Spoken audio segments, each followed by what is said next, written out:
Hey, Coach, thanks for sending me your question about middle school practice plans as well as kind of building a middle school system. And we're going to touch on both of those through the course of this video here. We'll keep it short and sweet so that you can get right to what you need.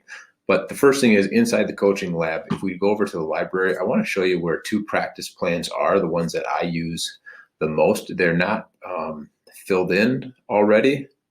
Let's see, Coach's Tools, once we get inside the library. But they're really easy to use, and that's one reason that I like them. I think every team's a little different. So click on practice plans, templates, and charts. Right here are the two that I use the most. Now, there are other ones in here that are perfectly fine to use, but I'm going to go ahead and open both of these up so you can see them. And let's look at practice plan number one. All right, so in this first practice plan, basically we can do the time that we have for everything, name of the drill real quick. If we have an emphasis or an assistant coach that we're going to assign to something, I like to do that quite a bit. Now, I know at the middle school level, you don't always have the luxury of an assistant, but if you have a volunteer or somebody who's there to help you, then that might be a nice feature. And then a couple of areas just to draw some things. So that's one practice plan. All you have to do is come over and download it. So a lot of people ask me, how can I get access to it? Just go ahead and go to the file, scroll down to download, and then you can download that as a Word document or a PDF, depending on how you want to do that. Same thing with this practice plan. This one you can just type out a little bit easier. You can see that it's kind of filled in from a practice plan that I did once. Same sort of format, but both of these would work for you in terms of practice plan. Now let's talk about like what to put in those practice plans. And that may be where your question really is going, more than just having a format. And the way that I like to do it, especially in our middle school level, is there needs to be a lot of fundamental work. So I like to teach them the fundamentals, and that can be just stationary dribbling, let's say, and then you move your stationary dribbling into being guarded, do a zigzag dribble, and you move that from a zigzag dribble into a 2-on-2 game where you're doing the dribble has to take place first. So there has to be, let's say, a crossover, for example, and the crossover is what starts the 2-on-2 going live. So that's a simplified example, but we took it from stationary to defense to actual game. Then we go 2-on-2 to 3-on-3.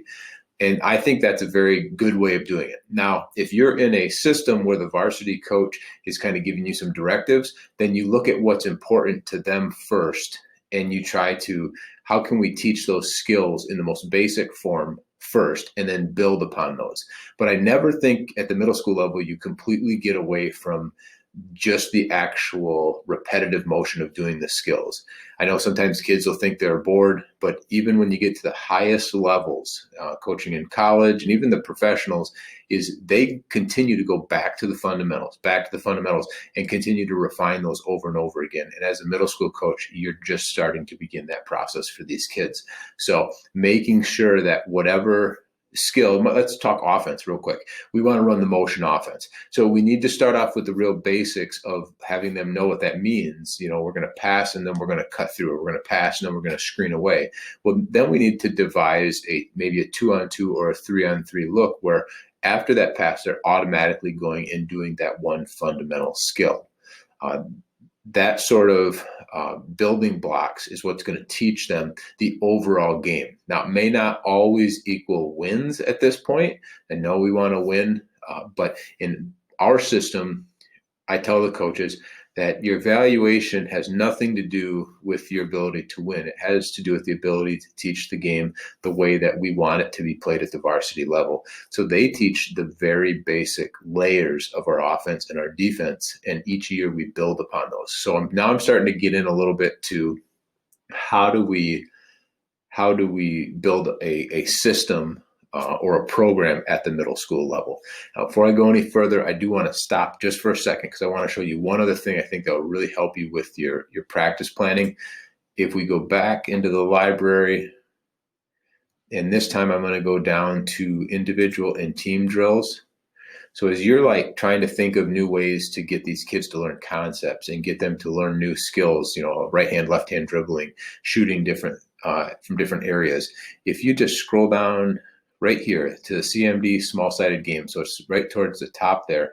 And there are tons of drills in here that you can look at. I'm not going to take time to show you all of those. But this is an easy printable PDF document that you can take and implement these. These are really drills to teach your players how to do the fundamentals and how to do them in game action. So you hear about small-sided games all the time. This is, a small-sided games approach to teaching the game. Just don't skip them knowing the fundamentals to automatically go to the small-sided games.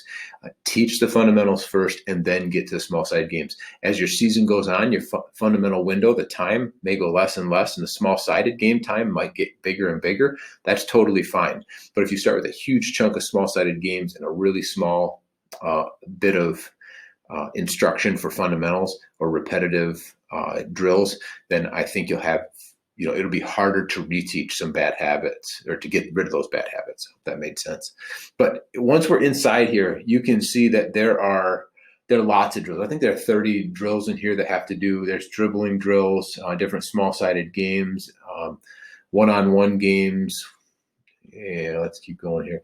What else? 2-on-1 games, 2-on-2 games. So you're going to teach the game. And small-sided games are great for the game breaks down, the play doesn't work, the things you practice just aren't happening. How do we still play the game? And this is going to teach your players how to do that. And these are great for middle school. We use these at every level in our program, and I find them very beneficial. So that will help you out a ton.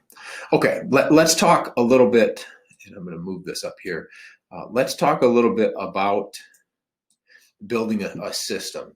And I mentioned real quick, if you have a varsity coach who has a system and they want you to teach certain areas of it, then I would follow their lead. If you don't, then maybe get together with a lower coach or a higher level coach and just say, hey, what areas are you noticing that our kids are lacking in when they get to you? And then you have something to focus on. So that's building that system. And I don't think that has to come completely from the varsity coach. If you're an 8th grade middle school coach, maybe go to the freshman coach and just say, what are you noticing you kids don't have? And go to your 7th grade coach and say, hey, I'm trying to put this together. These are some areas that I'm noticing our 7th graders don't have. Only pick 1 or 2 areas though. A lot of coaches get caught up in, well, they don't do this on defense. They don't do this on offense. Well, their shots are this way. Well, their dribbling is this way. Pick one concept offensively that you're really going to teach them. Pick one concept defensively, different than what you're doing right now. That's the key, different than what you're doing. So keep everything else the same, but really dive into one area. Fundamentals, we're going to make it stress the fundamentals this year more than ever before. That means you're going to give up more practice time away from the plays and maybe the 5-on-5 work to do small-sided games and to do some dribbling, shooting drills, those sorts of things. But I start every year with my varsity players. We're teaching guys how to hold the ball to shoot it. We shoot as a team over 40% from the 3-point line. We score into the mid-70s and 80s every year. But I start with the fundamentals of how to hold the basketball, how to shoot. We shoot on air to each other to start each year before we ever get to a rim, because I want the fundamentals to be drilled in them. And so that's how I tell my 10th grade coach, my 9th, 8th, 7th, 6th grade, even when we get down into the youth levels, I'm saying shoot on air. So some of these things are true throughout the entire program. And then as they grow and get better, you build on concepts because they have those fundamental skills. So coach, hopefully this helps you out and I hit those key areas. If I missed something, if I confused you, please get back to me, send me an email. I don't want me to be confusing, but 2 practice plans that you can easily use. If you put too much in there, that's great. You can always cut things out. My practice plans are always a little bit more than what I can fit in my gym time, because if one drill goes well, I want to have another one as a backup. So feel free to adjust those as you go as well. But you got the small-sided games PDF the ebook that you can print out as well. So there's some ideas, Coach. Thanks for getting back to me, and let me know if I can do any more for you. All right. See you later.